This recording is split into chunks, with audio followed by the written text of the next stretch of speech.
Lois and Jimmy manage to break into the LexCorp building and free Superman. While attempting to escape, they are met by Lex and John Corbin. Lex tells Corbin to handle Superman. Superman, still regaining his powers, is caught off guard by Corbin's new strength. Corbin tells Superman that he's now on his level. They start to fight, but Superman has the upper hand. Corbin rips off the fake flesh on his chest and the panel securing the kryptonite. Due to the effects of the kryptonite, the fight starts to shift in Corbin's favor. Superman finds a way to overcome him, and Corbin is caught in an explosion. We think he's down, but in a scene that rips off Terminator a little bit, he comes back, and they fight once more. Superman is somehow able to hit him hard enough to knock the kryptonite from his chest, and Corbin powers down. Superman gets out of range of the kryptonite and makes his way to the roof. After soaking in the sunlight, his powers are refilled, so he goes off to take on Lex's invading forces. This is the coolest action scene in the movie. Lex has designed these fake Kryptonian soldiers to look like Kryptonian warriors with an emphasis on a resemblance to Superman's costume. They have advanced weaponry, but in order to keep with the illusion, they have to appear that they have Superman's powers as well. Lex has designed their suits to enhance their strength and give them flight capabilities. Imagine Superman taking on about 10 to 20 guys slightly weaker than Iron Man. Additionally, there might be some small ships or tanks for him to destroy. This scene would give us a chance to see Superman really cut loose with his powers. Of course he wouldn't be killing anyone, but he'd fight to disarm these guys with minimal injuries. I'd like to see things like Superman heat visioning some guy's gun, ripping off somebody's armor, then turning around and using his freeze breath on 2 more guys. Just a really cool, creative use of his powers in combat would make this scene really cool. One thing that Superman has over so many other heroes is the raw power at his disposal. It's not often that we get to see how powerful he is, but by showing him take on these guys and dispose of them with relative ease, you get to put on a visual spectacle and leave audiences wanting to see him take on something bigger and tougher. The defeat of Lex's forces would mark the end of Lex's plot for the movie. Lois and Clark would discuss how, although the world knows that the invasion was fabricated, Lex will deny involvement and his lawyers will find some way for him to get away with this. However, his image is now tainted. He's fallen from grace and the world now sees him for what he is. We see some nice ending with Superman flying off or standing on a rooftop or something like that, and the credits start. But then, we see something else. Lex walks angrily through his lobby and approaches his guarded basement elevator. The guards step aside and Lex takes the elevator down. He enters a small room with the camera facing him and starts to talk to someone. It didn't work. Even with the information you gave me, he was still able to win. The camera pans to show who he's talking to. It's Brainiac. Patience, Lex Luthor. When my plans are complete, not even the son of Jor-El will be able to stand in our way. End. I know some of you were probably thinking Lex's knowledge of Krypton and Kryptonite was a major plot hole. For those of you who figured out where I was going with it, nice job.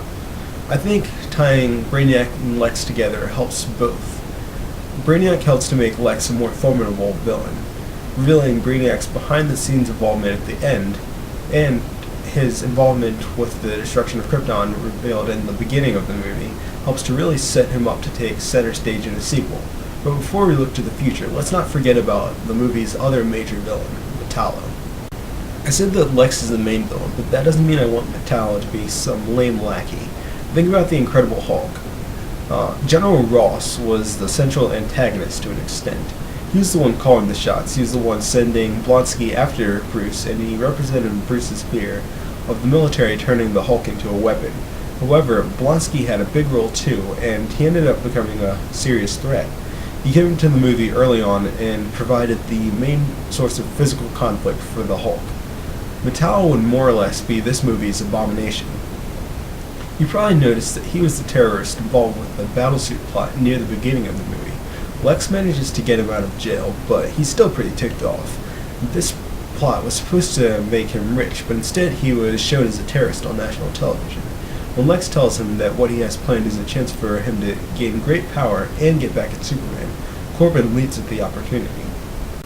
There would probably be a little bit more for him to do, and maybe some explanation about his motivations, but this would pretty much take him to the point where we see him when Superman battles him in the LexCorp building. Since he's only powered down at the end of the movie, this leaves the possibility for him to return and play a minor role in the sequel. I have a vague idea of what I'd like to see happen with the sequels. The threat level should escalate as the series goes along. I know I definitely want to see Superman fight Brainiac in the second movie, but other than that, I'm really not sure about the plot of the movie. It would reveal that Lex found the Brainiac satellite sometime before the appearance of Superman. He's kept it in his basement and communicated with it for some time. Brainiac has helped Lex to improve LexCorp's technology beyond its already cutting-edge level of sophistication. It's also given him much information about Krypton, and when Superman shows up, Brainiac tells Lex the information about Superman's weaknesses. Brainiac has informed Lex about a goal he has in mind, something that will give Lex great power. In reality, Brainiac is deceiving and using Lex to build for him what he needs for his own purposes. Brainiac's real plans involve the end of all life on Earth, just as he helped happen on Krypton. Obviously, this isn't what Lex wanted. Lex somehow manages to survive Brainiac's betrayal and escape.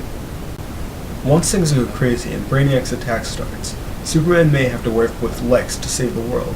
Like I said before, my ideas for the Brainiac movie aren't that concrete because I haven't really read that much involving Brainiac.